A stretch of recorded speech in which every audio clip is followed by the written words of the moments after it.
गन्ने की बुवाई के तुरंत बाद यदि आपने हमारे बताई हुई दवाई का इस्तेमाल अपने गन्ने के खेत में कर लिया, तो आपके गन्ने के खेत में किसी भी प्रकार का खरपतवार या घास उगेगी नहीं। उससे आपको ये फ़ायदा होगा, जब जो खरपतवार उगेंगे नहीं, तो हमने इसमें जो खाद डाले हैं, जो माइक्रोन्यूट्रिएंट डाले हैं या कोई दूसरी दवाई डाली है, उसका जो फ़ायदा मिलेगा, पूरी तरह गन्ने को मिलेगा। जबकि होता ये है, हम गन्ने की बुवाई कर देते हैं और उसमें विभिन्न प्रकार के खरपतवार उगाते हैं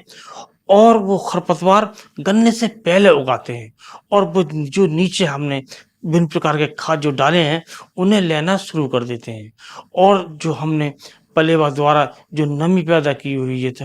तो पानी को भी वो खरपतवार ले लेते हैं, जिससे जो हमारा गन्ने का जमाव भी कम होता है और गन्ने की जो ग्रोथ है वो भी कम होती है, जिसके कारण हमें काफ़ी हानि उठानी पड़ती है। और उसके बाद जो हम खरपतवार मारने के लिए जो दवाई प्रयोग करते हैं, उससे खरपतवार तो मर जाते हैं, लेकिन हमारी जो गन्ना है, उस पर भी दुष्प्रभाव पड़ता है। लेकिन आज आपको ये जो दवाई बताएँगे, उससे गन्ने की फसल पर कोई प्रभाव नहीं पड़ेगा, कोई दुष्परिणाम इसके नहीं आएँगे और आपका गन्ना और तेज़ होकर चलेगा, ग्रोथ लेकर चलेगा। क्योंकि दोस्तों, इसका जो प्रयोग है हमें गन्ने की बुवाई के तुरंत बाद करना है। तो दोस्तों, आप पहले अपने गन्ने की बुवाई कर लीजिए और गन्ने की बुवाई के बाद या तो आप उस दिन भी कर सकते हैं या अगले दिन भी कर सकते हैं या 24 घंटे के अंदर आपको इस दवाई का प्रयोग करना है। इसका प्रयोग करने से आपके खेत में किसी भी प्रकार के जो उगने वाले खरपतवार हैं, वो उगेंगे ही नहीं और आपका गन्ना शुरू से ग्रोथ लेकर चलेगा। तो आपको काफ़ी फ़ायदा होगा। करना ये है कि जब आपके गन्ने की बुवाई हो जाए, तो या तो उसी टाइम मिले तो उस दिन कर लीजिएगा, यदि उस दिन टाइम नहीं मिलता है तो अगले दिन कर लीजिएगा, या उस दिन भी नहीं मिलता है तो 24 घंटे के अंदर इस दवाई का प्रयोग करें। और ये दवाई है पेंडामेथलिन 30% ईसी और इसकी जो आपको मात्रा लेनी है 1 लीटर प्रति एकड़ के हिसाब से लेनी है और इसका प्रयोग आपको गन्ने की बुवाई के बाद 300 लीटर पानी में घोलकर अच्छी प्रकार एक समान अपने खेत में स्प्रे करें और स्प्रे कहीं कम नहीं होना चाहिए, कहीं ज़्यादा नहीं होना चाहिए।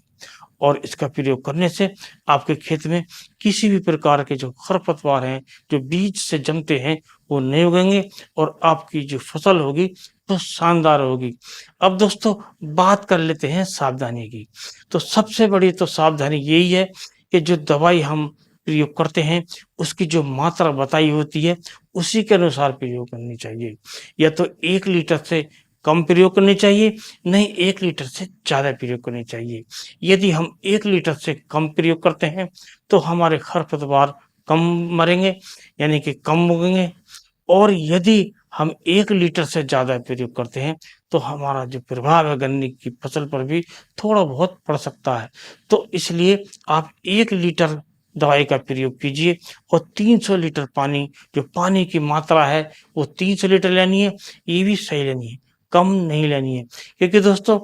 ये जो दवाई है, वो नमी में काम करती है और जब हम पलेवा करते हैं, तो हमारी ज़मीन में नमी आती है और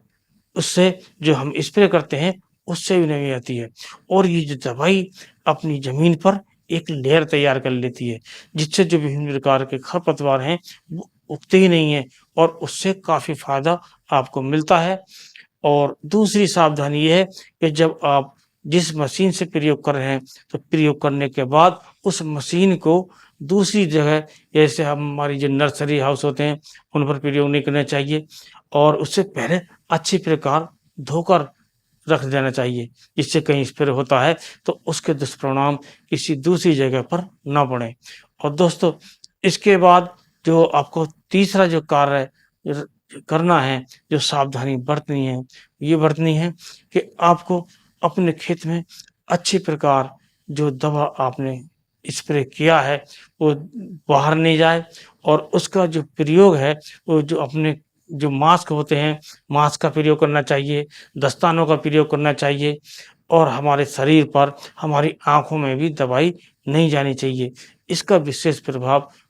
देखना चाहिए और ये विशेष सावधानी हमें बरतनी चाहिए और जो दवाओं को बच्चों की पहुँच, पशुओं की पहुँच या किसी भी जीव-जंतु के संपर्क में नहीं आनी चाहिए और यदि हम इनका प्रयोग कर लेते हैं, तो हमें गन्ने से एक अच्छी उपज मिलेगी। और दोस्तों, यदि वीडियो पसंद आया हो, तो वीडियो को लाइक कीजिए, दोस्तों में शेयर कीजिए और इसी प्रकार के वीडियो चैनल पर देखते रहने के लिए चैनल को सब्सक्राइब अवश्य कीजिए। इसी के साथ इस वीडियो करते समाप्त। नमस्कार।